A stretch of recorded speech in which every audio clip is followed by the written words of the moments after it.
buenas noches, bienvenidas y bienvenidos a otra estación más, un viaje más aquí en Estación Averno. Yo como siempre muy contenta de estar aquí con Héctor Alejandro Quintanar y Monero Hernández. ¿Cómo están? Buenas noches. Muy bien, colegas, y muchos saludos a nuestra audiencia esta noche.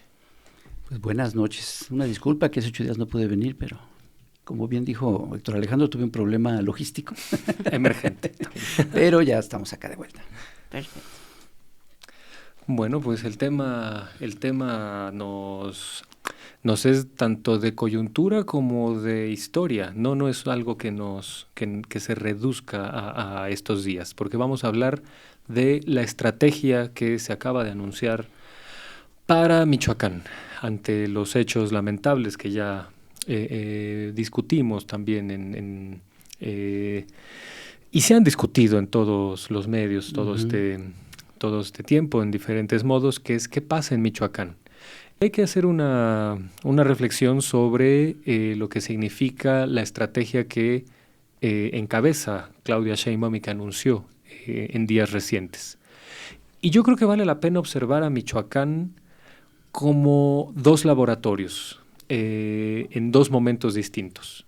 En 2007 se convirtió en un laboratorio de la guerra con base en las políticas fallidas del gobierno espurio de Felipe Calderón, y hoy tiene la posibilidad de convertirse en un laboratorio para la paz. Hay que recordar qué implicó la estrategia de 2007, porque aunque se niegue en diversos círculos, aunque se acuse que es una evasión de responsabilidad y una obsesión con el pasado, ningún problema social se resuelve mirándolo solo desde una perspectiva inmediatista. Tenemos que saber qué ha pasado, en qué momentos ha habido puntos de inflexión para saber cómo combatirlos. Y si algo no queda duda, es que la estrategia que inició Calderón en 2007 inició en Michoacán. Esta cuestión que se llamó la guerra contra el narco, que insisto, hay que decirlo hasta el cansancio, hoy queda claro que no fue ninguna guerra contra el narco, fue una farsa sangrienta que significó entregarle el país a los cárteles del crimen organizado, fundamentalmente al monopolio de uno o por ahí otro, pero en realidad eso fue lo que pasó. Con García Luna en la cárcel, con la élite de la Policía Federal en proceso penal o en situaciones de confesiones de su connivencia con el crimen organizado, que involucran a gente como Facundo Rosas, como Pequeño García, como Iván Arzate. Estamos en una situación donde ya no podemos dudarlo. Ya no es una especulación, ya no es una obsesión con el pasado, es una explicación fehaciente y es un archivo judicial que debe siempre traerse a cuento. Porque esa estrategia fallida, ese teatro sangriento que fue la guerra contra el narco, incrementó los niveles de violencia en niveles inusitados en nuestro país e incrementó el número de grupos criminales, sobre todo en Michoacán. De ahí vienen estas células delictivas que crecieron y que pues se han asentado ahí con la complacencia o con la complicidad de diversas autoridades de todos los niveles. Entonces, este gran incendio que comenzó en 2007 apenas empezó a más o menos tratarse de contener en 2018.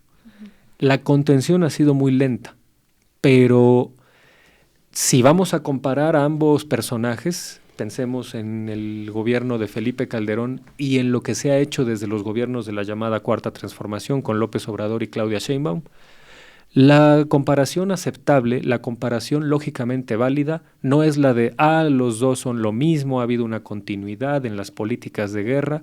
Eso no es cierto. Como tampoco es cierto decir que hubo más muertos con López Obrador que con Felipe Calderón, porque eso implica no entender la dinámica de ascenso de la estadística de manera exponencial desde 2007. La única comparación válida y posible es decir que Felipe Calderón fue una especie de pirómano que incendió el país y apenas en 2018 los gobiernos de López Obrador y luego el de Claudia Sheinbaum son como el bombero que está tratando de contener ese fuego. Podemos criticar la lentitud del bombero, podemos criticar si está lanzando el extintor y el agua en los lugares estratégicos, podemos criticar muchas cosas, pero siempre con la mira clara en que antes de eso hubo un pirómano que deliberadamente causó el incendio.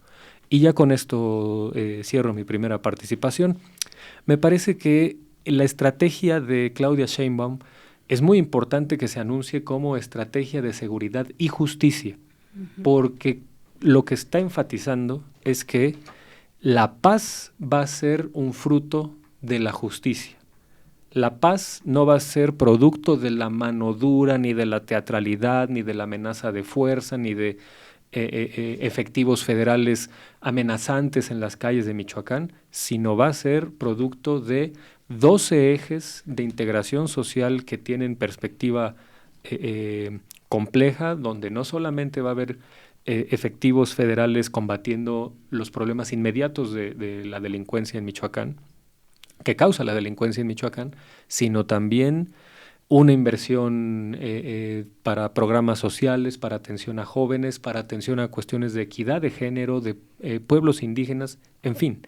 Es una visión estratégica que se apunta en diversos espacios de la vida pública en Michoacán. Entonces, si en 2007 la tierra michoacana fue laboratorio de la guerra, ahora va a ser laboratorio de la paz.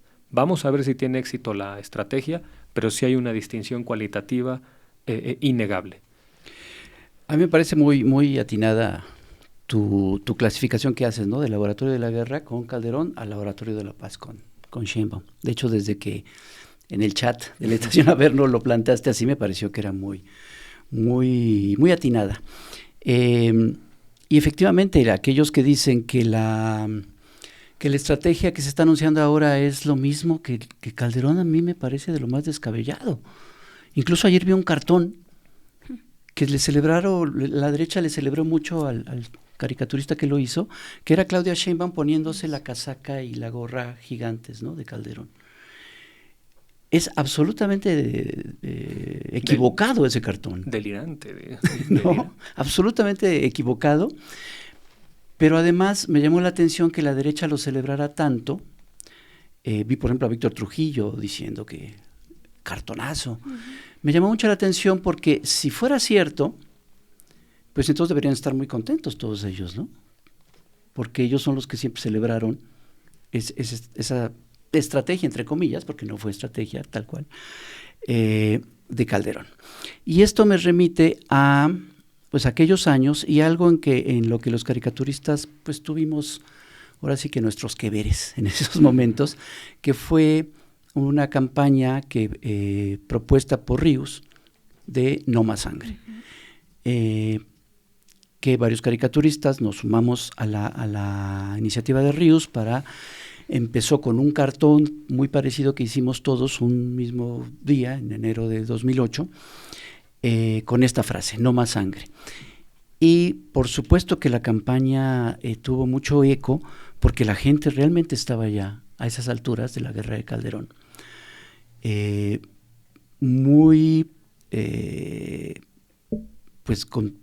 Llena de miedo, de pánico, de zozobra por todo lo que estaba sucediendo en el país.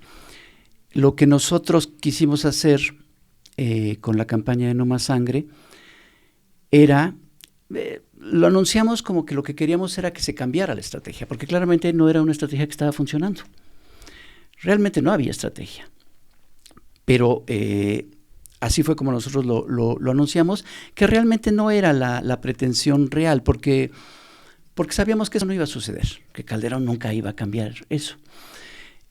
Sino lo que buscábamos era rebasar a los medios tradicionales de comunicación en su narrativa que tenían en ese momento y establecer lo absurdo y lo criminal que era esta supuesta estrategia de Calderón. Y me acuerdo que por esas fechas, como la campaña sí tuvo mucho eco, pues incluso nos buscaron a varios caricaturistas, hasta de algunos medios convencionales, para entrevistarnos.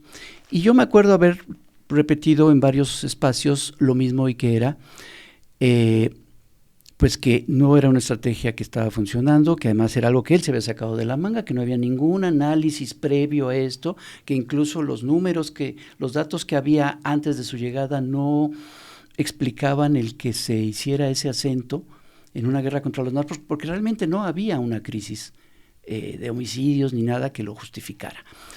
Que creíamos que todo era una manera de criminalizar la protesta y de buscar el poder afianzarse en el poder, ya que llegó a la presidencia por medio de un fraude.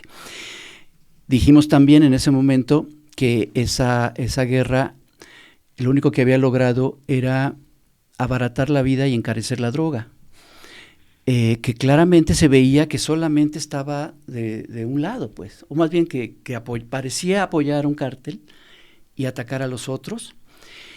Y esto que dices de que ahora ya no son especulaciones, ya sabemos que García Luna estaba en connivencia, es que desde ese momento, estoy hablando de 2008, había suficiente información para decir, este personaje está en connivencia con el crimen organizado. Sí. Claro que todo lo que pasó después lo confirmó, pero desde ese momento se sabía. Y había bastantes investigaciones periodísticas de su vinculación con bandas de secuestradores. La gente cercana a él se sabía que tenía también ahí pues alianza con el crimen.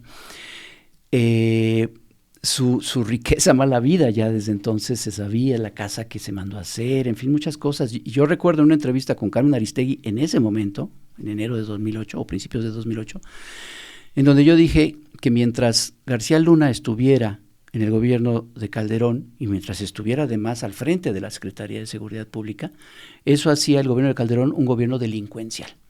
Esto lo dijimos en 2008. Y una de las cosas que también dijimos, que nos parecía terrible en ese momento, era que las consecuencias desastrosas de esa guerra las íbamos a ver durante mucho tiempo, durante muchos años, y que iba a afectar a más de una generación de mexicanos. Que los niños que estaban creciendo en ese momento iban a crecer en esa normalidad, porque no hay nada peor que normalizar la barbarie, que era lo que estaba sucediendo. Todo empezó, lo recordarán, con unas cabezas que rodaron en una disco. Y después esas escenas de cabezas y de colgados era la normalidad. Entonces, normalidad, la barbarie es lo peor que puede suceder. Y decíamos, esto va a afectar a generaciones de mexicanos.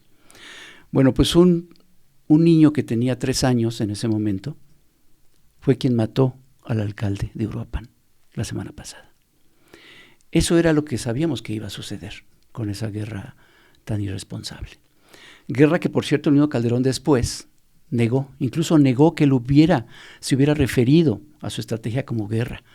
Después le sacaron los videos, varios videos en donde efectivamente dijo guerra. Guerra que comenzó y que se anunció precisamente en Michoacán. Uh-huh. Y pues sí, efectivamente, todos estos años después estamos viendo las consecuencias y vamos a seguir nombrándolo y diciéndolo, porque sí, a pesar de que es un problema el del narcotráfico, que tiene décadas en este país, sí la responsabilidad de Felipe Calderón es principal, es protagónica, pues, y no podemos nosotros pasarlo por alto. Efectivamente, la estrategia que ahora se presenta no tiene nada que ver con lo que hizo Felipe Calderón. Eso fue otra de las cosas que mencionamos. Perdón que mencione tanto lo de No Más Sangre, pero es que lo recuerdo como después de la campaña, y que afortunadamente sí logramos rebasar a los medios tradicionales. De hecho, en lo que se llamó Iniciativa México 2, que fue este evento en donde se juntaron todos los medios para anunciar que iban a dejar de informar sobre la guerra contra el narco, hubo varios personajes que acudieron a este evento y en varias entrevistas mencionaron lo de No Más Sangre. Y decían que No Más Sangre estaba mal porque le exigíamos a las autoridades lo que teníamos que exigirle a los narcos, lo cual era una estupidez. Y lo que hicimos pocos meses después, porque criticaron mucho No Más Sangre, me acuerdo que Aguilar Camín publicó una columna que decía: hay que exigirle a los hijos de puta, no a las autoridades. Y una cosa que hicimos después, y recuerdo que incluso el Fisgón hizo una historieta en donde se compiló toda una serie de propuestas que hicimos en No Más Sangre como una estrategia alternativa, en donde se decía, entre otras cosas, que había que atender las causas, y que no había que hacer una política punitivista, que había que seguir el dinero y hacer un mecanismo de inteligencia financiera. Cosas que, de una manera u otra, están en esta nueva estrategia. De hecho, hoy vimos en la mañanera, no con respecto al tema de Michoacán y del narco, pero sí con respecto a la delincuencia organizada, este programa de los casinos y cómo la inteligencia financiera se va siguiendo la ruta del dinero, que es una de las mejores estrategias que se pueden hacer para localizar y para atrapar a los delincuentes. Entonces yo creo, para ir concluyendo, que efectivamente es una estrategia no distinta, sino radicalmente distinta de las tonterías que se hicieron, no tonterías, eso es decir, lo menos, de lo criminalmente irresponsable que fue el gobierno de Felipe Calderón, y después el de Peña Nieto con lo de las autodefensas, que de eso hablaré después en mi siguiente intervención. Pero sí es absurdo y es realmente ridículo tratar de equiparar lo que está sucediendo ahora con los intentos que se dieron en 2007. Por supuesto. Yo considero también que en los medios de comunicación y no de manera gratuita se está dando una visión muy reduccionista, ¿no?, del asunto. Creo que varios medios también independientes han hecho un esfuerzo importante de recapitular un poco también la historia, aunque sea muy breve y seguramente muy compleja y necesite de una visión también más especialista sobre la historia del narco en Michoacán, ¿no? Pero creo que de pronto se vuelve una conversación como muy cómoda, pero que omite este tipo de datos, todo en la historia precisamente del narcotráfico. Yo me di a la tarea un poco de manera como muy resumida, ver un poco sobre estas décadas. Y pues esto, ¿no? En los 40, 50, porque para empezar también creo que es una visión un poco sesgada en no hablar sobre el consumo y el tráfico de droga en nuestro país en general desde hace muchos años y el papel de Estados Unidos que ha tenido también en este aumento de no solo el consumo sino también la demanda, ¿no? Entonces en estas décadas de los 40 y los 50 en las comunidades rurales, ¿no?, está cultivo de marihuana y amapola, pero en un carácter todavía como rudimentario, local, de familias, ¿no?, de caciquazgos regionales. En los 60 precisamente que se da también este aumento de la demanda por parte de Estados Unidos. En los 80s, 90s, ya Michoacán se establece como una ruta nacional de tráfico y las alianzas, que creo que después eran muy importantes, sobre Guadalajara y Sinaloa, precisamente hablando después de Genaro García Luna. En los 90, con los Valencia, todo este grupo criminal, pero también creo que un quiebre es en el 2000 con los Zetas, ¿no? Este cambio total donde parece que en algún momento el narcotráfico, los cárteles, parecían tener hasta un elemento social y familiar, ¿no? Como, bueno, no se meten con nadie, incluso hay cierto esfuerzo de estos cárteles por ser o parecer a las familias amigables o hacer ciertas obras y estar arropados también por la propia población. ¿Qué empieza a pasar en los 2000? Precisamente con esta llegada de los Zetas, pero y ya ahorita que inició Héctor Alejandro, esta cuestión en el 2006-2007, cuando, como lo dice también Hernández, llega Felipe Calderón y para intentar legitimar su llegada espuria al gobierno federal, anuncia esta guerra contra el narcotráfico. Entonces, claro, seguramente es una visión que faltará con un especialista en la historia del narcotráfico que nos cuente de todas las escisiones, las rupturas que comenzaron a lo que ocasionaron fue este rompimiento entre los propios cárteles, conflictos internos dentro de los cárteles, toda esta historia después de la tuta, de los caballeros templarios, las escisiones, también de la familia michoacana, luego la nueva familia michoacana. Que la familia michoacana también hacía esto y la tuta hacía esto de ganarse a las comunidades, exacto, ¿no? Así es, legitimarse. Casualmente, en temporada de elecciones, la tuta buscaba candidatos a quien apoyar y una vez declaró quién fue la única candidata que aceptaba su apoyo. La hermana de Felipe Calderón. Así es. Y ahorita, bueno, ya nos adelantó Hernández que lo platicará sobre, no me quiero robar el tema, de Enrique Peña Nieto, pero también creo que se ha obviado mucho La mandataria y la presidenta Claudia Sheinbaum lo ha dicho en conferencia de prensa, ¿no? Con cifras muy específicas que tal vez también al ratito ojalá podamos revisar, porque ya hay una manera también de... no son opiniones que esta estrategia de guerra no sirvió, hay datos ya muy concretos que se pueden medir sobre esto. Bueno, viene Enrique Peña Nieto con Alfredo Castillo, que es el comisionado, y esto, ¿no? Pero tú que dale, abre... No te... Bueno, no, porque no quiero robar el tema. Finalmente con esta estrategia de autodefensas y que arman, ¿no? También, o sea, sin tener obviamente pues una estructura precisamente pensada como en el Estado, abren también y dejan entrar a otros personajes del crimen organizado en esta estrategia. Yo tengo todavía, pues, así como más por decir, pero pienso que en esta primera intervención me quedaría también en esta parte de esto, no obviar el pasado. Creo que también sería un factor importante ver el papel de Estados Unidos, por ejemplo, también con la iniciativa Mérida firmada por Felipe Calderón, ¿no? Claro. O sea, que esta entrada de armas, literalmente eso, armaron al crimen organizado. Seguramente, pues sí, habrán también muchos detalles que ahí habría que detenernos, porque no es casual, creo tampoco, que hoy sea el gobierno de Estados Unidos quien encumbre toda esta narrativa contra el tráfico de drogas, contra los grupos del crimen organizado, cuando ha sido el financiador y quien ha armado precisamente a estos grupos, ¿no? Creo que también, finalmente, también sobre estos 2 sexenios, es los datos que da la presidenta Claudia Sheinbaum sobre el aumento que hubo en estos sexenios, ¿no?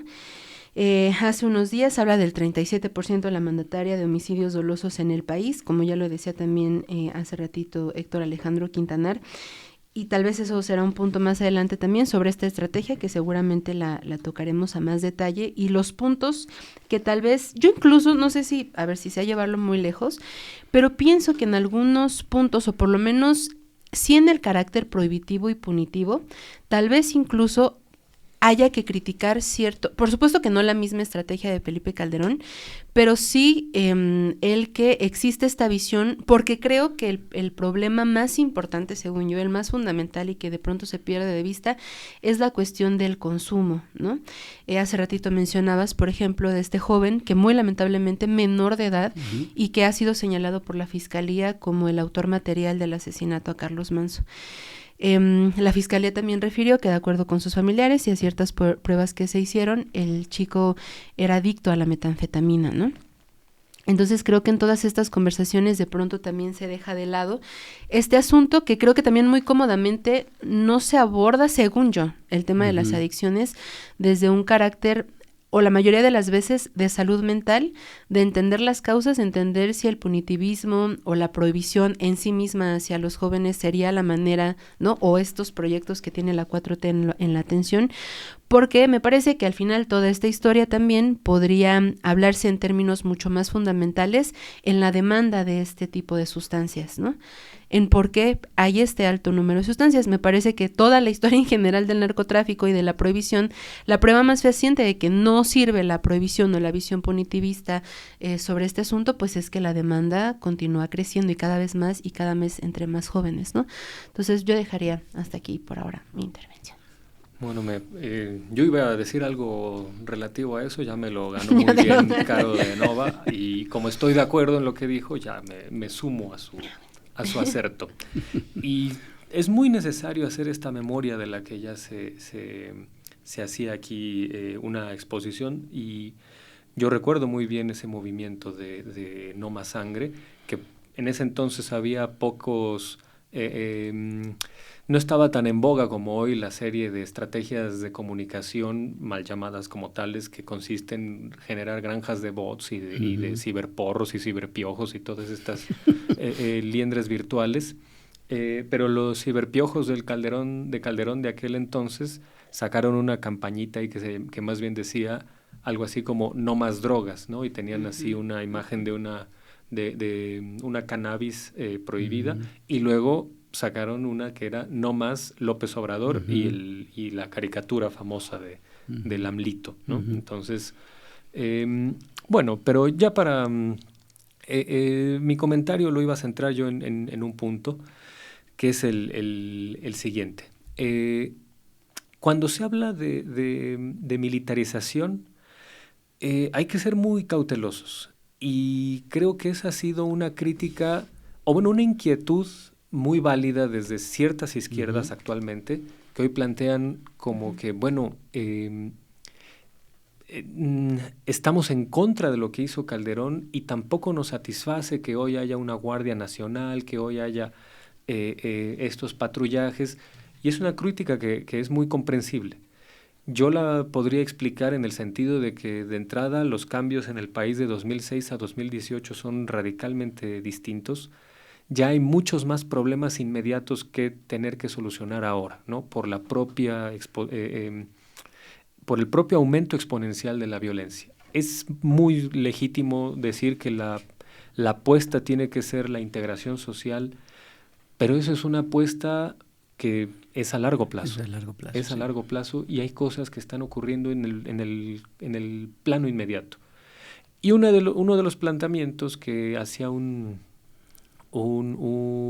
experto en seguridad hace poco con Jesús Escobar, David Saucedo me parece que se apellida, que me parecía muy importante, decía, bueno, debemos dejar atrás el modelo estadounidense policial donde los cuerpos policíacos locales combaten el crimen organizado directamente, porque en las condiciones en que está el país desde hace mucho, estamos con grupos policiales con recursos muy finitos que deben combatir a un adversario, un enemigo, llamémosle como querramos, un crimen organizado que tiene recursos prácticamente infinitos. Uh-huh. Entonces, si tú tienes legislación limitada, herramientas limitadas, jurisdicción limitada, y el criminal que estás combatiendo tiene recursos infinitos que te rebasan en todo aspecto, pues la estrategia tendría que ser al menos pensar desde una perspectiva más latinoamericanista y ya no a la estadounidense. Y el modelo latinoamericano tiene que ver con cuerpos nacionales, federales o por lo menos estatales, ¿no? Que tengan este margen de maniobra mayor, y eso sí hay que exigir, que la estrategia sea fundamentalmente preventiva. Yo quisiera preguntar así de manera como una reflexión en público, cuando gobernaba Calderón había retenes en todos lados. Uh-huh. La Policía Federal tenía enfrentamientos abiertos en la calle. Pero sin protocolos, además. Sin ningún protocolo. Y además sin ninguna investigación, como lo que ocurría con la señora Isabel Miranda de Wallace. Sin base constitucional. Sin ninguna base de ningún todo tipo. Eso, toda esa utilización del ejército, de la Secretaría de la Defensa, era sin base constitucional, pues. Fuera de la Constitución. Así es. Y vamos a suponer que muchas veces por la seguridad exige que te brinques ciertos reglamentos. Estoy hablando hipotéticamente, no estoy diciendo que esté de acuerdo con esta postura, pero todo, si vas a tener un problema de seguridad, ante todo la logística y la cuestión de prevención es la que debe primar. Y la Policía Federal parecía que tenía la orden de espectacularizar sus uh-huh. acciones y hacer enfrentamientos en la calle. En Ciudad de México lo vimos eso, incluso aquí. Imaginemos en el resto del país. ¿De verdad tenemos eso hoy? Por supuesto que no. Incluso se le criticó mucho a López Obrador que cuando había la posibilidad de que hubiera un enfrentamiento abierto en la calle, en Culiacán, cuando en 2019 se iba a detener a el Culiacanazo, la orden fue: no hagan eso, porque está primero la vida de la gente antes que detener a cualquier capo, ¿no? Si eso nos va a llevar un costo de sangre, no lo vamos a pagar. Entonces yo creo que es muy deshonesto plantear que hay una militarización hoy cuando nos referimos a esta idea de que el ejército es una especie de actor protagónico que está enfrentándose en las calles, que era la imagen que sí quiso dar Calderón. Entonces yo diría que no hay que dejar de lado este argumento, porque hoy estamos en condiciones muy distintas y la orden es otra. Muy bien, pues vamos a ir a un transbordo muy interesante, pero antes, ¿qué creen? ¿Ves que siempre estamos aquí en Estación Averno consiguiendo coproducciones con varias televisoras educativas? Bueno, ahora no es muy educativa, pero sí es muy ilustrativa. Es una cadena de televisión que se llama Facho Fashion TV, que pues son los que están organizando el festival que va a haber de la generación Z, ¿no? Con este movimiento sombreros, ¿no? Pues son los modelos de sombreros que vamos a ver el domingo. ¿Es el domingo o el sábado? El domingo. Domingo 15. El domingo en la marcha de la generación Z. Entonces vamos a ver esta coproducción de Estación Averno con Facho Fashion TV y nos vamos al transbordo.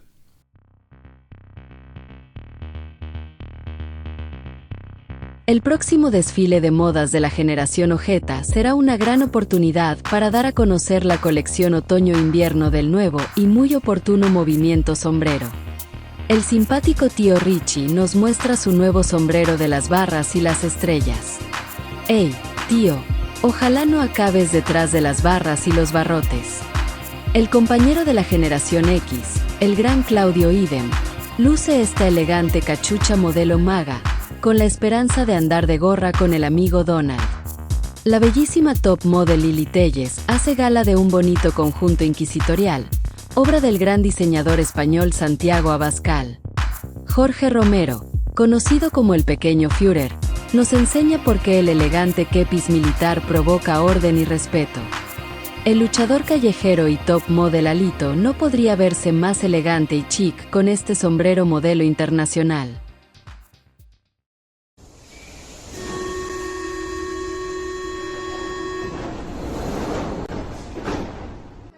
Pues ya estamos aquí en el transbordo de la Estación Averno y estamos con un extraordinario periodista y un gran analista y un gran amigo que es Arturo Cano. Muchas gracias, José, muchas gracias por la invitación, gracias a ustedes también. Oye, Arturo, pues queríamos platicar contigo porque tú has seguido muy de cerca la situación en Michoacán, no de ahora, sino desde hace tiempo. Yo recuerdo unos textos tuyos de principios de año, en donde te fuiste incluso a Uruapan y estuviste reporteando y viendo a los trabajadores del aguacate y encontraste cosas muy interesantes que yo creo que podrían servirnos un poco de antecedente de lo que estamos viviendo ahorita. ¿Qué fue lo que encontraste tú en ese entonces? Mira, volví sobre mis pasos, Pepe, porque he ido muchas veces como reportero a Michoacán. Y lo que encontré fue una situación muy similar a la que vi 10 años atrás, o incluso más, ¿no? ¿En qué sentido? Pues las mismas historias de extorsiones a los productores de cualquier tipo, de la presencia de grupos armados aquí, allá, acullá, la presencia también de autodefensas, como en 2013, 2014, me tocó verlas en San Juan Nuevo, que es la población donde viven los descendientes de las personas que se tuvieron que mover ahí después del volcán Paricutín. Curioso que ahora la operación de seguridad del gobierno lleve ese nombre, ¿no? El de un volcán apagado, cuando es un volcán en ebullición, más bien la situación michoacana. Pero anduve en las huertas de aguacate y recordé, en meses recientes, que en los reporteos de 10 años atrás, un productor de aguacate me dijo, los culpables de que estemos en esta situación, extorsionados todo el tiempo por el crimen organizado, en aquel entonces eran los templarios, son los aguacateros grandes, los propios aguacateros. Porque padecían una serie de pequeños robos, había pequeñas banditas que se metían a las huertas, se sacaban un camión de aguacate o los robaban en el camino, y pues llegó la familia michoacana a ofrecer sus servicios y los robos se acabaron, ¿no? Claro, después empezaron las extorsiones de gran escala a cargo de los templarios. Es una situación que se arrastra desde muchos años atrás. En estos días se ha recordado una y otra vez en muchos medios de comunicación que hay un punto de inflexión en el horror michoacano, que es el día ese que rodaron las cabezas en un bar de Uruapan. Pero yo me he preguntado al escuchar tan repetida esa imagen, porque después de eso ha habido muchas otras de horrores parecidos, me he preguntado, ¿comenzó ahí o comenzó el día que doña Juanita del pueblo del Aguaje, en lugar de ir con el juez cívico, fue con la señora que la familia tenía o los templarios tenían como encargada de impartir la justicia familiar. Empezó con esas cabezas, o empezó el día que el jefe de plaza de los templarios en Apatzingán definió quién era el director de la Escuela Secundaria Técnica número 1, o empezó el día que la tuta, de eso hay hasta una grabación que circula en YouTube, repartió una herencia, diciendo: ustedes se van a quedar con esto, ustedes con aquello, y a nosotros por nuestros servicios nos toca tanto. ¿Qué quiero decir con estos ejemplos? Que estos grupos que siguen en disputa en Michoacán, hace mucho tiempo dejaron de ser grupos dedicados al trasiego de drogas, y se convirtieron en mafias que tenían la vocación de controlar todas las esferas de la vida social, política y económica.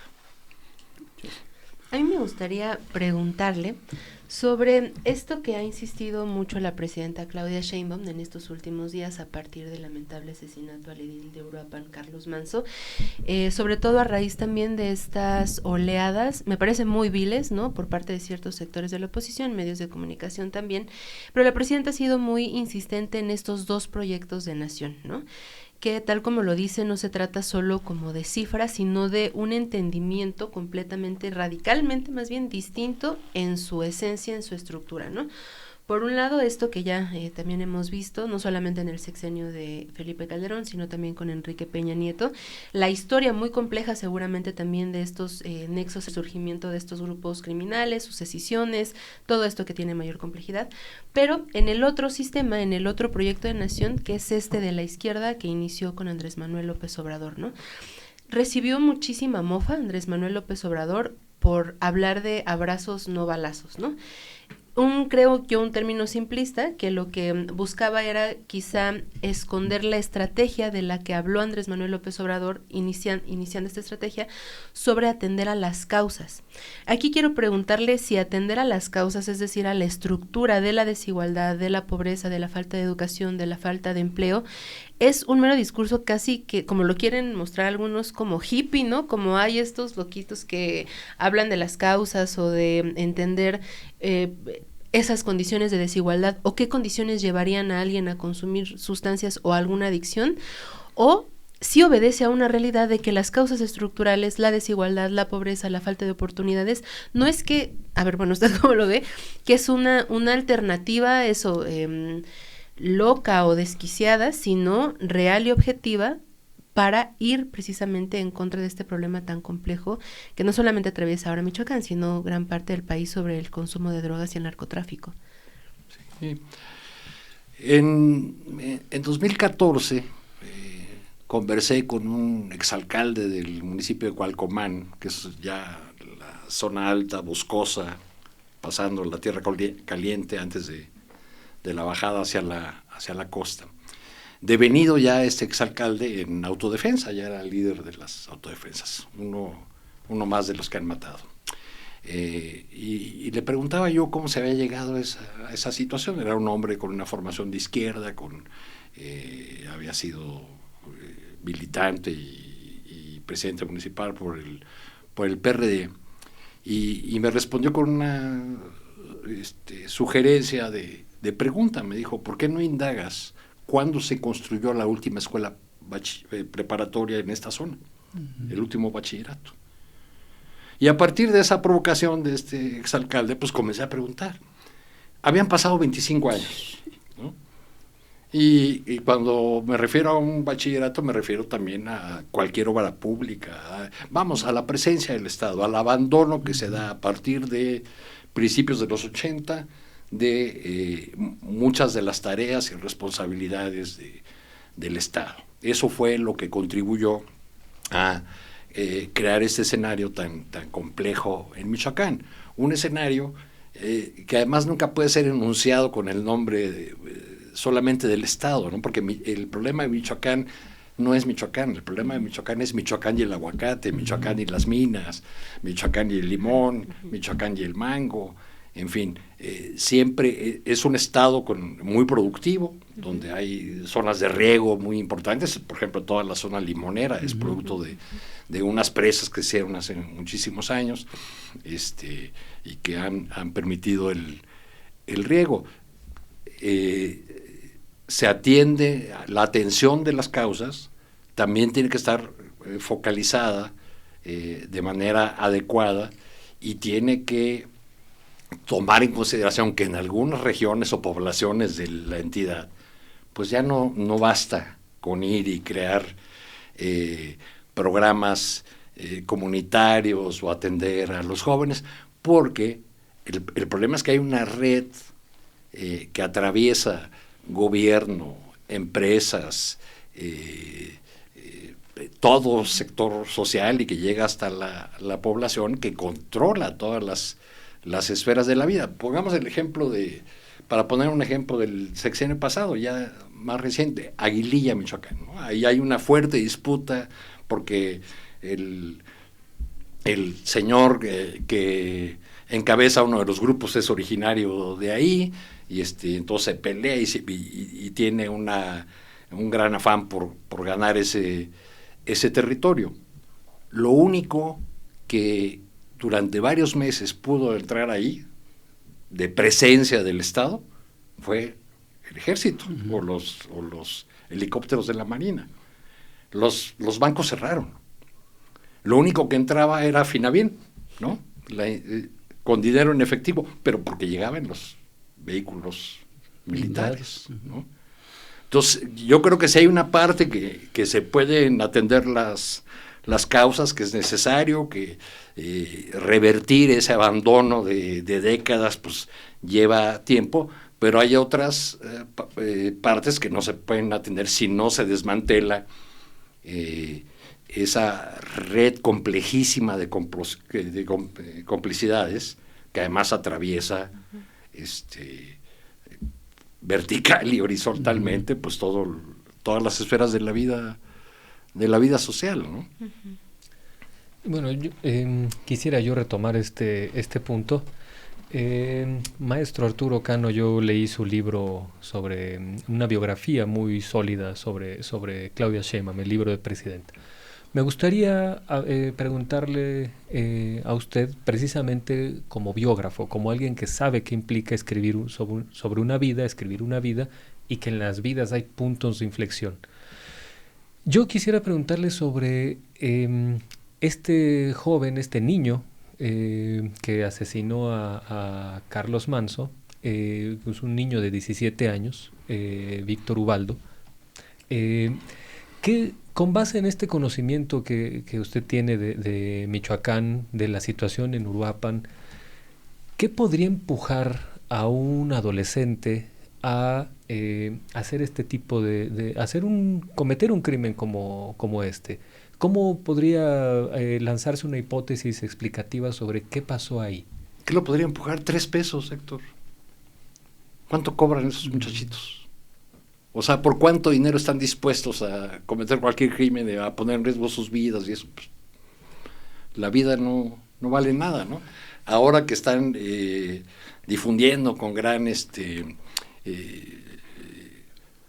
con bombo y platillo la edad de este muchacho y bueno, y hasta las invenciones TV aztecoides de que el programa Jóvenes Construyendo el Futuro comenzó cuando él tenía 10 años, etcétera, pues se les olvida muy rápido que en la guerra que vimos de Michoacán en 2013-2014, esa que conocemos como de las autodefensas, había niños de 10 años, no de 17.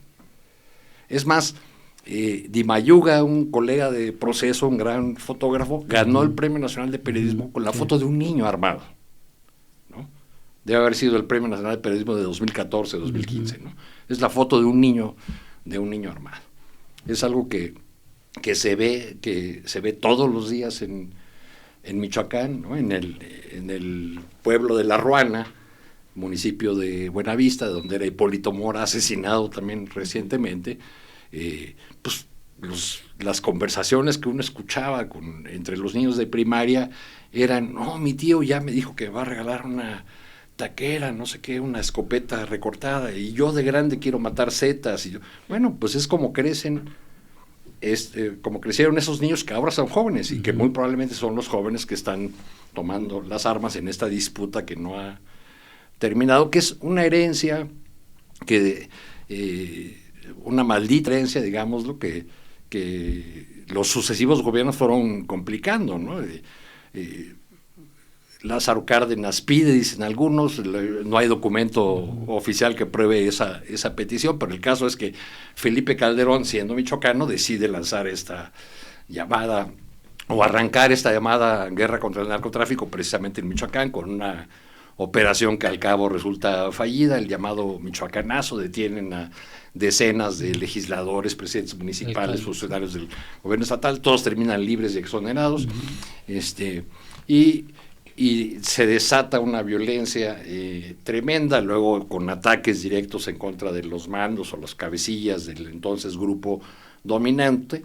Calderón celebra la muerte de Nazario Moreno, el Chayo, ¿no?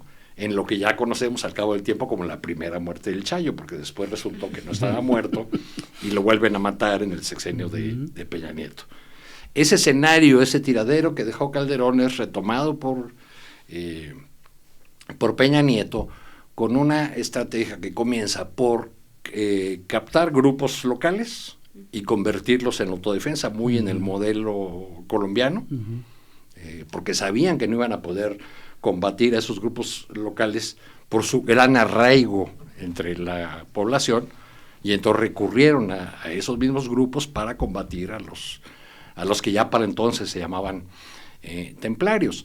Enrique Peña Nieto mandó ahí a Alfredo Castillo, un personaje de todas sus confianzas, vinculado a su consejero jurídico, había hecho trabajos para él desde la Procuraduría del Estado de México, y era considerado uno de esos funcionarios que no tiene ningún escrúpulo para cumplir las órdenes del jefe. A eso lo mandan. La historia del paso de Alfredo Castillo por Michoacán está llena de abusos a los derechos humanos, de abusos contra los sectores políticos, económicos. Bueno, me contaron, por ejemplo, una reunión con notarios, con todos los notarios del estado, donde los amenaza casi llevarlos al patíbulo, Alfredo Castillo. Y para triste recuerdo tenemos de esa época también dos masacres, la de Apatzingán, donde matan a más de una decena de civiles desarmados, la Policía Federal, y la masacre de Tanuato, donde mueren 43 personas que supuestamente estaban en un campo de entrenamiento, y hay pruebas en un informe de la Comisión Nacional de Derechos Humanos de que algunos de ellos fueron ejecutados una vez que se habían rendido. Oye, efectivamente no hay pruebas, pero ya me sentí mal porque todos te hablan de usted y yo soy igualado. Entonces, maestro Cano, yo le quiero preguntar. Ya les voy a hablar yo de usted también. Me voy a volver muy formalón. Mis queridos chamucos. Efectivamente no hay pruebas de que Lázaro Cárdenas, el gobernador, Lázaro Cárdenas Battel, gobernador de Michoacán en ese entonces, le haya pedido a Calderón la intervención. De lo que sí hay pruebas, que son los Wikileaks, de que más bien se trató de una estrategia ideada en Estados Unidos para que Calderón, por medio de esa supuesta guerra contra el narco, pues fuera una manera de legitimarse o de tener fuerza. Claramente el cable de Wikileaks decía que Calderón estaba en una situación de mucha debilidad, de extrema debilidad. Y bueno, pues ya sabemos lo que pasó. Después viene, ya nos lo acabas de contar, grosso modo, la estrategia de Peña Nieto. Y ahora viene esta estrategia viene después la estrategia de López Obrador, no específicamente de Michoacán, pero sí su estrategia de atender las causas, de ir ordenando, después de desaparecer la Policía Federal, ir ordenando a la Guardia Nacional en todo el país. Él muchas veces mencionaba que ni siquiera había cuarteles, ¿no? Entonces había que construir incluso los cuarteles, en fin. Y ahora viene totalmente obligada por las circunstancias esta nueva estrategia, esta estrategia de Claudia Sheinbaum que tuvo que acelerarse. ¿Tú qué posibilidades le ves a esta estrategia anunciada el domingo pasado de éxito, si no a mediano plazo, pero sí a largo plazo, o más bien a mediano plazo? ¿Qué éxito le ves? Bueno, habrá que ver cómo se concretan muchas de las medidas que tienen que ver con la infraestructura y con los temas de educación, salud, derechos laborales de los jornaleros, que a mí me pareció muy poco mencionado. Es una cosa crucial. 90% de los jornaleros agrícolas en Michoacán no tienen seguridad social. En lo que hace a lo que conocemos hasta ahora de la estrategia que seguirán las fuerzas de seguridad, básicamente diría que los elementos novedosos son esto de vamos a sellar Michoacán, nadie entra ni sale, y habrá 2 grupos especiales antibloqueos, ¿no? Porque esa es una de las cosas que más daña, que más perjudica, digamos, a la sociedad en su conjunto, cuando hay una acción en contra de cabecillas de algún grupo delincuencial, y la reacción delincuencial es estos famosos bloqueos carreteros, incendiando vehículos, atravesándolos en el camino.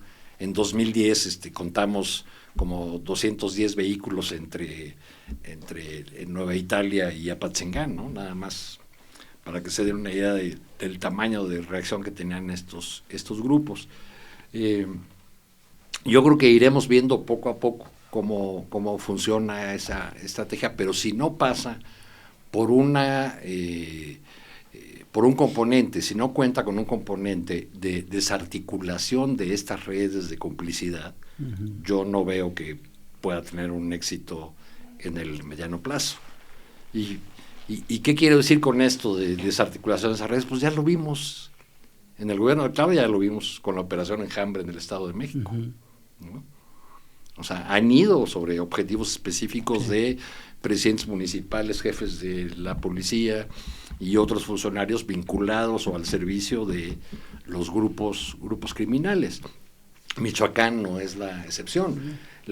Uno de los resultados nefastos de la estrategia de Peña Nieto fue la pulverización o una suerte de balcanización de la criminalidad, ¿no? Recuerdo yo mucho una escena del 10 de mayo de 2014, cuando Alfredo Castillo va a Tepalcatepec a formalizar el fin de las autodefensas, porque ya les pusimos uniforme, les dimos una arma, ¿no? Todos los autodefensas se burlaban porque les daban unas fusiles que parecían de juguete para ellos, ¿no? Para la capacidad de fuego que ellos tenían. Pero bueno, los uniforman, y entonces Alfredo Castillo se avienta un rollo diciendo que había hablado con una señora de Apatzingán y que la señora le había dicho: licenciado, ojalá esto no solo sea un cambio de diablo. Bueno, pues lo que ocurrió fue justo eso. Se multiplicaron los diablitos, pero sigue siendo el mismo infierno. Claro. Hablando de este infierno, a mí me gustaría preguntarle sobre su visión respecto a lo que está en el... Preguntar. Lo que está, me parece a mí, no sé cómo lo ve usted, pero que está de fondo, que es el consumo de sustancias, ¿no? De este tipo de sustancias. No sé cómo lo vea, pero ¿qué tanto también obedece esta lógica punitiva de estrategia? Sobre todo sé que hay también atención a las causas, pero esta estrategia también de seguridad para intentar frenar o disminuir el tráfico de drogas. ¿Qué tanto no tiene que ver con este diálogo también con Estados Unidos y esta visión que ha encumbrado desde hace muchos años sobre el supuesto combate a las drogas, que es como una de sus banderas, aunque en la realidad pues ha sido el administrador más bien de estas sustancias, ¿no? ¿Estamos llegando realmente tanto con la estrategia de Claudia Sheinbaum como toda esta nueva perspectiva desde la izquierda a las verdaderas causas? O sea, a realmente preguntarnos por qué existe el consumo de sustancias, y todo el consumo debe ser prohibido, si debe ser visto desde una materia siempre de seguridad, si estas estrategias incluso que están anunciadas por la Secretaría de Educación Pública, de Cultura, hacia los jóvenes, como de no consumas fentanilo porque pierdes tu flow, ese tipo de cuestiones, ¿no? Son efectivas, o sea, porque para mí me parece que la cuestión de fondo es el consumo, la demanda de sustancias, cada vez mayor también entre los jóvenes, y que en toda esta historia del combate a las drogas, según yo usted nos explicará, encumbrada por Estados Unidos, pues no ha tenido efecto, o sea, no funciona combatir ni prohibir el consumo de sustancias, al menos en esta mirada norteamericana, porque el consumo, lejos de disminuir, continúa aumentando, y muy gravemente también entre los jóvenes. ¿Cómo ve esto? Pues primero creo que no sabemos dónde estamos parados, porque no tenemos la encuesta nacional de adicciones que se hizo en el penúltimo año del gobierno de Andrés Manuel López Obrador y nunca se dio a conocer. Se argumentó que había habido algunos problemas técnicos en el diseño de de la encuesta y, según recuerdo, hace unos meses la presidenta Sheinbaum dijo que se repondría, que se volvería a hacer esta encuesta de adicciones. Este tipo de campañas como las que ha lanzado el gobierno, la verdad yo no sé qué tanto le digan a los jóvenes jornaleros del aguacate o del limón. Digamos, están quizá más pensadas para jóvenes urbanos, para... Pero Trump dice que es buenísima la campaña. No, bueno, sabemos bien que la llamada guerra contra el narcotráfico es un fracaso absoluto, y ya lo han dicho montones de organismos internacionales y de expertos, y en los últimos años, pues, particularmente con el hombre naranja en la Casa Blanca, pues se ha convertido simplemente en un pretexto para intervenir o meter la nariz en los asuntos de otros países. Del lado nuestro ha habido, en general me parece, de la clase política, independientemente de los gobiernos que vayan o vengan, una tendencia a negar o a minimizar el problema, a decir nosotros no tenemos la bronca como la tiene Estados Unidos, o no del tamaño. Desde los años 90, por ejemplo, tenemos consumo de heroína en la frontera norte, y las metanfetaminas y su uso está totalmente normalizado entre los trabajadores de la industria maquiladora de exportación, pero como que son asuntos que no se quieren discutir a fondo, ¿no? Que, bueno, también en esto tiene que ver el tema de la migración. Como ustedes saben, Michoacán es un estado muy dinámico en esa relación con su éxodo, con su diáspora.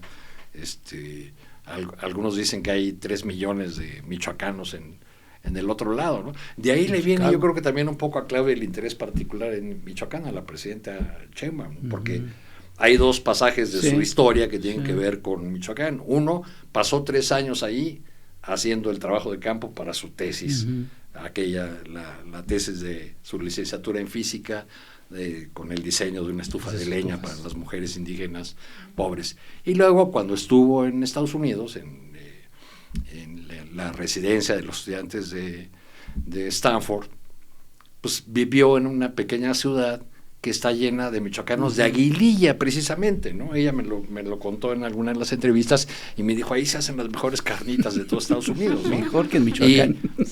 Y incluso tenía muy presente el recuerdo de Alma González, me parece que llama su mejor amiga de aquella época, de los 4 años que pasó en Estados Unidos, que era una michoacana que trabajaba como afanadora en un hospital. Ahora ya es técnica, ya ascendió, estudió la señora, sigue en contacto con la presidenta, pero yo creo que de ahí le viene esta preocupación o este interés particular que puede tener en el estado de Michoacán.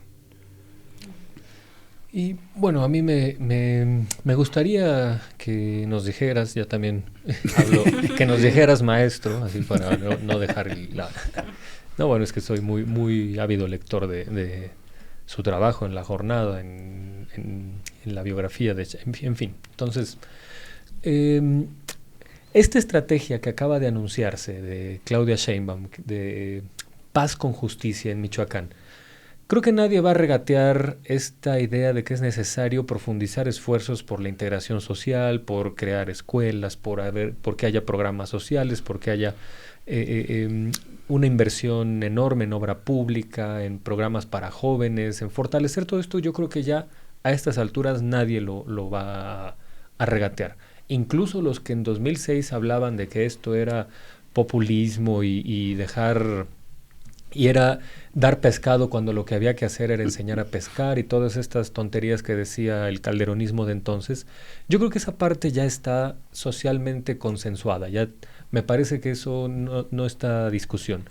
Pero la parte de la estrategia que tiene que ver con la resolución de problemas inmediatos, como por ejemplo el hecho de enviar 1,090 efectivos más a que hagan presencia en Michoacán, y que me parece ya hay una cantidad se sumaban a 10,000 que ya había, ¿no? Me parece. Entonces, me gustaría que nos dijera unas palabras respecto a esto. La presencia federal con este nuevo cuerpo que se llama ahora Guardia Nacional,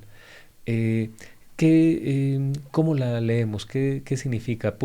¿Está limitada? ¿Puede ser exitosa? ¿Es un error? ¿Cómo lo interpreta? No, si se reduce a lo que vimos muchas veces en el Calderonato, que era presencia de las Fuerzas Armadas equivale a desfiles y a recorridos sin ton y son, sin inteligencia, pues no significará ningún cambio. Si va acompañada de una estrategia que defina con precisión cuáles son los puntos que hay que combatir, cuáles son los lugares, lo ha dicho el secretario Harfuch, habrá objetivos prioritarios u objetivos, ¿cómo les llaman ahora? Es que van cambiando según el sexenio de nombre para nombrar a los objetivos prioritarios. Pues entonces no habrá ningún sentido. Ahora, yo creo que es necesaria la presencia de las Fuerzas Armadas por la capacidad de fuego y por lo que hemos visto de los daños a la población que causan la disputa entre estos grupos. O sea, hay comunidades de Michoacán, de la Tierra Caliente y de otras regiones, donde la población civil es afectada por esta disputa, porque ya ahora como lanzan drones o ponen minas, ¿no? Llamó la atención que en el listado que hizo el general hay hablado de equipos desminadores, ¿no? Uh-huh. Porque hay lugares donde los productores de aguacate o de cualquier otro producto ni siquiera pueden ir confiados a ver sus terrenos porque no saben dónde el grupo criminal ya puso una mina, ¿no? Y dónde van a volar por los aires, o dónde van a lanzar un dron, ¿no? Entonces creo que hay que esta pulverización de grupos que ha creado alianzas, se acomodan, van de un lado a otro, pero son los mismos, son conocidos de las fuerzas de seguridad desde hace mucho tiempo, ¿no? En Apatzingán, en aquellos años de las autodefensas era posible encontrarse en el único restaurante que daba facturas, era posible encontrarse a los jefes de los Viagras, uh-huh, que ahora son señalados como sospechosos del asesinato del líder limonero, con los altos mandos de la Policía Federal, ¿no? Era porque en aquel momento eran autodefensas. Uh-huh. Ese fue uno de los resultados de la estrategia de Peña Nieto. Muchos que habían sido parte de los grupos criminales, o particularmente de los templarios, terminaron perdonados y les dieron su camiseta de autodefensa, ¿no? Uh-huh. Oye, Arturo, lo que hace que estemos ahorita hablando de Michoacán y que durante toda esta semana haya sido el tema en prácticamente todos los medios, es obviamente el asesinato de Carlos Manso, del alcalde de Uruapan. Y en estos días que han pasado desde entonces, se ha hablado mucho de este personaje, y además de manera muy distinta. Unos dicen que era el Bukele mexicano o el Bukele michoacano, ¿no? Un tipo que no tenía ningún empacho en pedirle a su gente que si veían a alguien armado que tiraran a matar. Y por otro lado, su propio hermano, que es funcionario del gobierno morenista de Michoacán, dice que era un hombre de izquierda. ¿Quién era realmente Carlos Manso, no? Porque más es una figura que no solo concitó toda esta indignación por su asesinato, sino que además fue utilizado por la derecha, pues para hacer. Bueno, los dirigentes de Morena que no lo quisieron hacer candidato a la presidencia municipal de Uruapan deben estar muy molestos para empezar. Sí. Ahorita, ¿no? O sea, Manso era un diputado local de Morena, sí. Uh-huh, que tenía pues, cierta afinidad ahí, pues le cerraron el paso y terminó haciéndose candidato independiente. ¿Pero qué pasó ahí? ¿No se decidió por reencuesta? Bueno, pues tendríamos que comenzar por darle crédito a las encuestas de Morena, pero no, pues parece que la encuesta verdadera fue la porque ganó de calle, ¿no? Claro. Carlos Manso ganó de calle. Era un personaje que, frente a la tragedia continua, frente a tantos agravios, frente a largos años de soluciones, aparece un personaje que dice, transmisión en vivo en Facebook, se robaron un carro, voy a rescatarlo, y lo encuentra y lo rescata el carro, y aquí estoy, y yo respondo, y bueno, entra además en esta cultura digo, Uruapan es una ciudad con todas las de la ley, pero todos sus alrededores, pues todavía hay ciertos comportamientos que tienen que ver más con un aire bucólico, con algo del campo mexicano y cómo se aprecian estas figuras dispuestas a entrarle a los fregadazos. Yo recuerdo, por ejemplo, a Hipólito Mora, ¿no? Un hombre valiente que enfrentó a los templarios en su comunidad. Era un admirador de Felipe Calderón, ¿no? Decía que Felipe Calderón era el único que había tenido los tamaños para enfrentar al monstruo de la delincuencia. Alguna vez caminando por un campo, con él digo, oiga, don Hipólito, pero pues nada más alborotó a la víbora, ¿no? Que andaba ahí. No, pero así hay que hacerlo. Y, bueno, pues hombres de acción, finalmente, ¿no? Carlos Manso tenía esas virtudes, así fue como logró ganar, y pues no debe extrañarnos a nadie que la derecha mexicana tan ausente de programa, de ideas o de propuesta, pues trate de subirse o colgarse de cualquier figura que cree que le dará dividendos, ¿no? Si no es Carlos Manso, porque lo mataron, pues será su esposa, o si no, ya están, he leído ya últimamente columnas que ya están descubriendo personajes así, gritones, entrones, en Sinaloa, por ejemplo, ¿no? Con una diputada del PRI llamada Paola Gárate, ¿no? Que ya le dedican una columna diciendo, no, y esta sí tiene los tamaños y los arrestos para enfrentar. O sea, siguen redescubriendo a Xóchitl Gálvez cada vez que les hace falta tener una bandera o algo así, ¿no? Ahora, es una figura, para decirlo en los términos políticamente correctos que se usan ahora, una figura polémica. Carlos Manso, bueno, era un tipo capaz de decir estas cosas, igual que Mauricio Fernández Garza, el exalcalde de San Pedro Garza Nuevo León, que creó su grupo Rudo y admitía que ese grupo iba por la acción directa, ¿no? ¿Cuál era la diferencia? Pues que el señor Fernández Garza era uno de los más ricos del país y además actuaba su grupo de seguridad municipal en el municipio más rico de México. No era de Uruapan, pues. También profundizar un poco en esta relación con Estados Unidos, precisamente ahora que también refiere sobre la cuestión mediática, ¿no? En este momento donde Estados Unidos también está intensificando sus ataques contra Venezuela y Colombia, en esta que ya platicamos de la supuesta guerra contra el narco, Estados Unidos podría obtener dividendos de esta, por lo menos, cuestión mediática que está ocurriendo en nuestro país, que como pretexto tomaron el lamentable asesinato del edil para nutrir esta narrativa y eventualmente hacer una justificación de alguna intervención en nuestro país. O sea, con este argumento de que nuestro gobierno no tiene la contención suficiente o el poder para contener estos grupos delictivos. No sé si una intervención, pero sí por lo menos lo que Washington tanto añora, que es que el plan de seguridad de México responda o sea diseñado por ellos, ¿no? Como fue en otras ocasiones. Por eso García Luna era su niño consentido, le ponían estrellitas en la frente todos los días, ¿no? Podremos avanzar o en la seguridad de Michoacán y de los michoacanos con este plan de la presidenta. Yo espero que sí, yo espero que pase o que tenga un componente, aunque no esté explicitado en lo que se anunció en Palacio Nacional, de desmantelamiento o ataque a estas redes de complicidades, porque si no, estos recursos extraordinarios que pueden llegar a Michoacán, ¿a dónde van a llegar?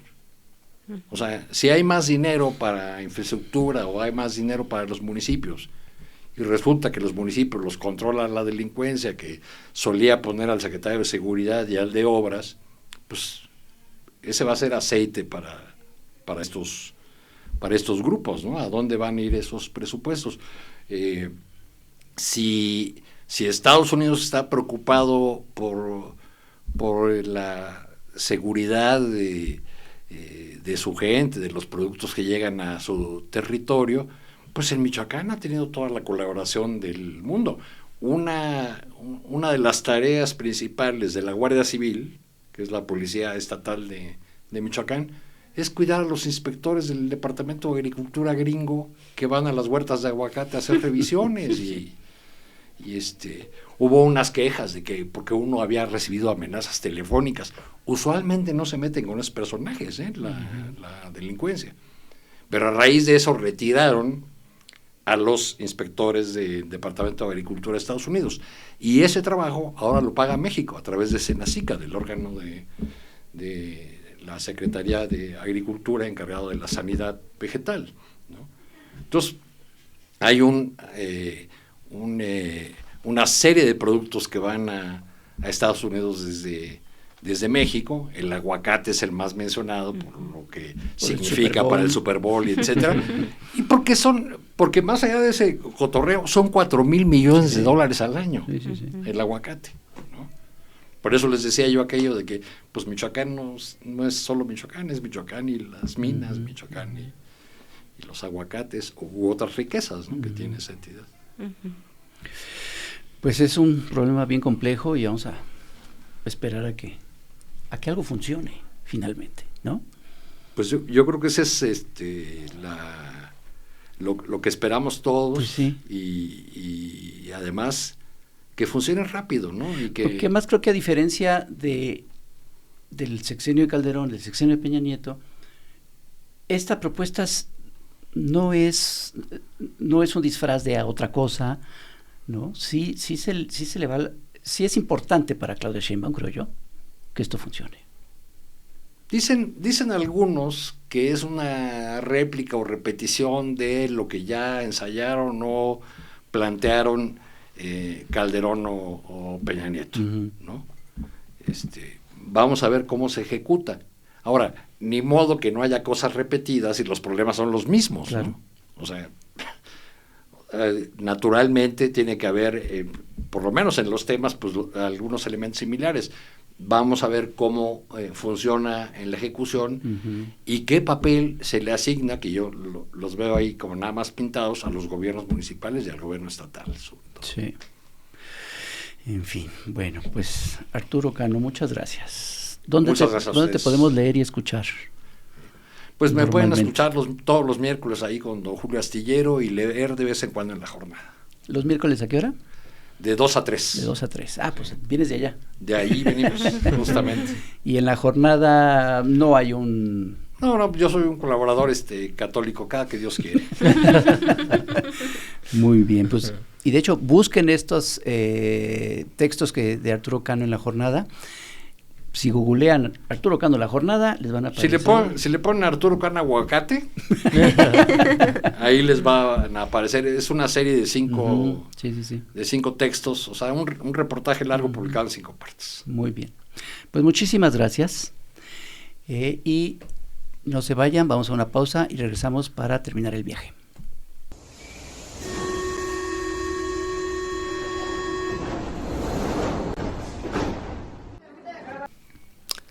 Pues ya estamos en esta recta final de nuestro viaje en Estación Averno y pues ha sido un tema muy, muy difícil porque la situación en Michoacán, como en muchas otras partes del país, aún mantiene estas inercias complicadas, complejas, que, bueno, hay que decirlo, la inseguridad pública que aqueja a tales regiones en realidad es un problema que nos atañe a todos y pues todos tenemos que reflexionarlo y exigir estas soluciones integrales, ¿no? Ya vimos que la solución de manotazos en la mesa nunca funcionó porque además de improvisada fue un hecho de corrupción, de un teatro sangriento que trataba de ocultar un fraude electoral, que es una especie de pecado original. Hoy que se habla tanto de democracia, autoritarismo, a ver, cuando alguien llega al poder por la vía antidemocrática, suelen pasar esas cosas, ¿no? Entonces, pues muy amplia la explicación que nos dio Arturo Cano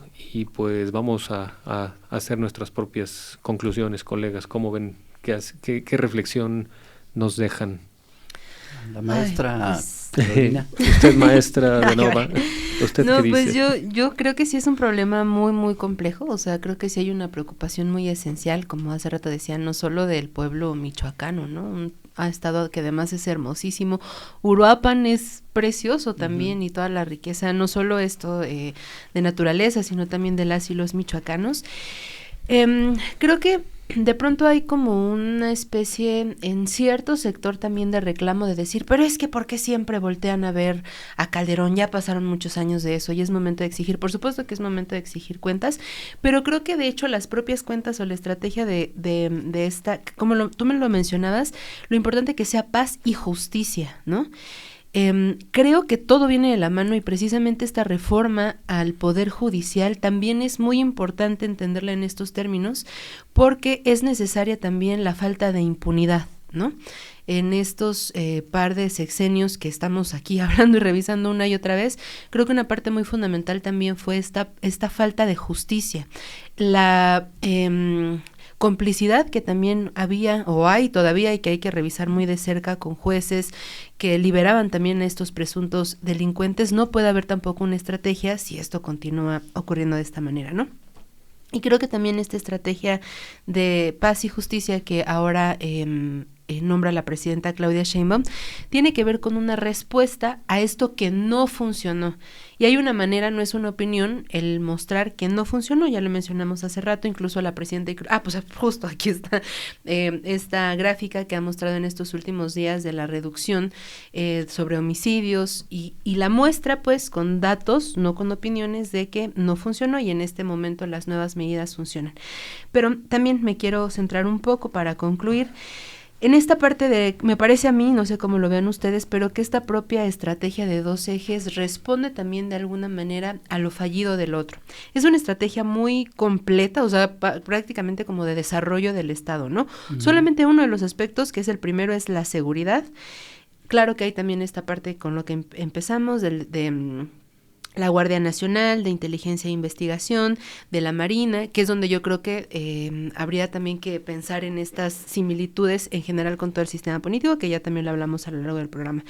Pero también en la propia materia de seguridad, de la atención a las causas, la educación, el empleo, los programas sociales, el desarme voluntario también, que es muy importante.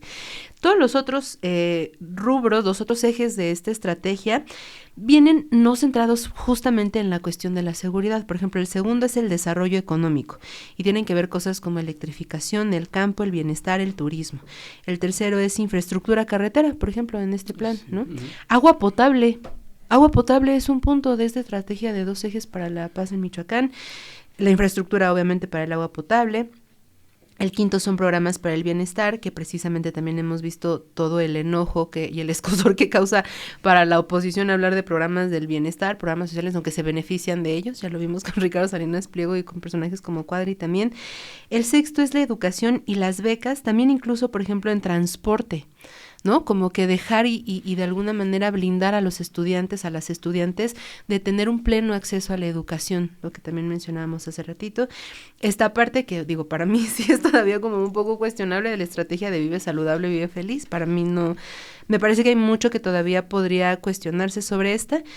El séptimo eje es de salud, el octavo es de vivienda, el noveno, por ejemplo, es de cultura. Un eje que cuando hubiéramos pensado que esto hubiera sido siquiera pensable en estos sexenios, ¿no?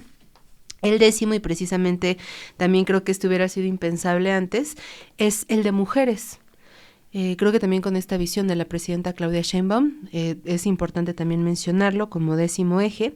También el 11º es centrado en los jóvenes para la paz y contra las adicciones, pero esto creo que también es rescatable, sobre creación de talleres, de murales, rodadas, festivales, tequios, como dar alternativas, ¿no? Tal vez esta visión de decir, sí, lo que no ha funcionado, la manera está como estrategia, pero lo que sí se puede dar y estas oportunidades también en el desarrollo personal y de esparcimiento también de las y los jóvenes. Y el 12º, que me parece también muy importante y que creo que antes hubiera sido impensable, es planes de justicia para pueblos indígenas. También este punto. Entonces, creo que también por lo que hablamos a lo largo del programa es un asunto muy, muy complejo que es necesario, más allá que queramos como estemos obstinados con el pasado y buscar culpables, porque lo que tú también decías hace rato, ¿no? No es accidental o un capricho recordar el origen de esta ola de violencia, los efectos que todavía hoy causan esa toma de decisiones irresponsables, sin fundamento, auspiciadas por Estados Unidos como, o bueno, en varios aspectos. No es menor el dejar de recordar el papel de Genaro García Luna en esta estrategia, estando a cargo de la Policía Federal, o ya preso en Estados Unidos, pero yo creo que es necesario eso, o sea, no solamente como una cuestión como retórica, ¿no? O panfletaria, hablar sobre el pasado, sino porque creo que esto es lo que sentará las bases para el intento que se busca hacer hoy. Y terminaría diciendo que yo creo, o sea, claro, es muy, muy pronto para ver si hay algún resultado palpable en el estado de Michoacán, en este caso que estamos hablando concretamente, pero yo creo que sí hay una diferencia fundamental, esencial, y que creo que hoy hay una preocupación genuina por las personas, ¿no? Ni de lejos eso existía en los pasados sexenios, aunque eso, tal vez con debilidades, con fallas, con muchas cosas todavía que aclarar, que ver, que complejizar, pero creo que sí hay una atención genuina, el ir a la causa estructural, a revisar las condiciones estructurales de pobreza, de desigualdad, de educación, el tratamiento incluso tan sustancialmente distinto. Sí, ahora a los jóvenes. Hoy no hay una política de ninis, de lo que decía hoy la presidenta, de los rechazados, ¿no?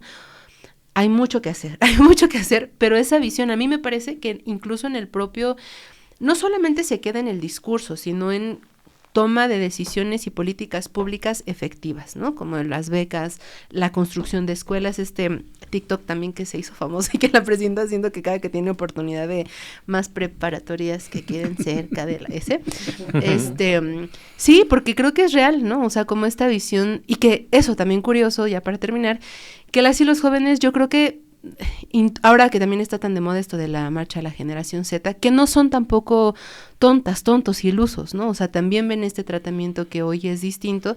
Habrá que esperar, como digo, cuál es el resultado, pero yo sí creo que hay una diferencia sustancial en la percepción de la población, joven y en general, sí, de un bienestar, esto de realmente pensar en un estado de bienestar para todas nosotras y todos nosotros, ¿no? Habrá que esperar cuáles sean los efectos, pero yo creo que eso concluiría por ahora. Qué bueno que haces un resumen de lo que representa este anuncio que hizo Claudia Sheinbaum de esta estrategia, porque sin que sea muy minucioso, muy acucioso, se puede ver que efectivamente no tiene nada que ver con las otras cosas que se han intentado. Y eso explica muy bien como empezó Héctor Alejandro esta estación diciendo, uno fue un laboratorio de guerra, este es un laboratorio de paz. Y no solo de paz, o sí de paz como resultado de una serie de medidas muy importantes, cosas que efectivamente no se podrían imaginar, ¿no? Agua potable, carreteras, cultura, transporte público, una serie de cosas que son importantísimas y que de ninguna manera otras estrategias fueron tomadas en cuenta. Ya hablamos de la estrategia, entre comillas, de Felipe Calderón, y vamos a hablar un poco más de lo de Peña Nieto, pero yo creo que Arturo Cano lo explicó ya muy bien, lo resumió muy bien. Este personaje, Alfredo Castillo, que fue procurador de justicia de Peña Nieto en el gobierno del Estado de México, que además entró de relevo de Basbás, Alberto Basbás, que fue el personaje del caso Paulet. Y bueno, ya nos contó Arturo Cano las terribles cosas que sucedieron cuando este personaje llega como comisionado de paz a Michoacán, y que en los hechos fue realmente el gobernador. El gobernador en ese entonces era el priista Fausto Vallejo, un tipo ya de mayor de edad, pues, de una edad avanzada, que era nada, pues, fue un muñeco de trapo, porque realmente el gobernador era Alfredo Castillo. y bueno, pues ya vimos lo que sucedió. Y esta estrategia es muy funcional, muy integral sobre todo, muy horizontal, y contrasta mucho con esto, ¿no? Ya se habló también de la supuesta estrategia de Felipe Calderón, mencionaste lo de la falta de protocolos en los retenes, una serie de cosas que me hizo recordar que el cuñado de Antonio Helguera, nuestro amigo Antonio Helguera, lo mandaron a Michoacán como jefe de policía a Michoacán, y ahí fue asesinado. Y lo que representó en ese momento, y seguimos viendo las secuelas de todo ello, fue un absoluto desprecio por la vida. Lo que marcó la supuesta guerra contra el narco de Felipe Calderón fue un absoluto desprecio por la vida. Jaime Avilés, en la biografía que escribió sobre López Obrador, si no mal recuerdo, empezaba el libro haciendo el contraste entre una declaración que hizo López Obrador cuando el plantón en Reforma, que él decía que lo había propuesto para calmar los ánimos de la gente, porque la gente estaba dispuesta incluso a ir a las armas por defender el triunfo de López Obrador. Y él decía, un dirigente puede poner en riesgo su vida, pero no puede poner en riesgo la vida de los demás. Y esta declaración la contrastaba con la famosa declaración de Felipe Calderón de que su guerra contra el narco iba a provocar daños colaterales. Dijo, palabras más, palabras menos, va a morir gente, sí, pero va a valer la pena. Así es. Es decir, a este tipo lo que tenía, lo dijo por tercera vez, es un absoluto desprecio por la vida. Yo celebro que esta nueva estrategia sea todo lo contrario. Sí, claro que hay cosas que son en común, pues sobre todo la que tiene que ver con la seguridad pública, con la policía, con la Guardia Nacional y demás, pero está todos estos otros elementos que son importantísimos. Y si tan solo viéramos la primera parte, es algo que la estrategia general que ha tenido Claudia Sheinbaum, que tuvo en la Ciudad de México y que ahora, a un año de que empezó su gobierno, tiene en el país y que ha dado como resultado 37% de disminución de homicidios dolosos. Ya ha demostrado en varios momentos que es una estrategia que está funcionando. Si ahora se va a aplicar con todos estos otros elementos, pues a mí sí, la verdad que me alberga muchas esperanzas. Sí, está por verse el éxito o fracaso de esta estrategia de paz, pero o sus éxitos en algunos rubros y sus insuficiencias en otros. En fin, eso es algo que apenas vamos a ver, pero el diagnóstico es correcto y no se reduce a este fin de semana después de la crisis tras el lamentable asesinato de Carlos Manso, sino que es un diagnóstico que viene de lejos, que viene desde 2006. Y, o incluso desde los años, desde los 80, en fin. Y creo que vale la pena retomar un dato que también comentábamos con Álvaro Delgado, porque a mí me parece muy importante resaltar lo que decía Arturo Cano en ese sentido.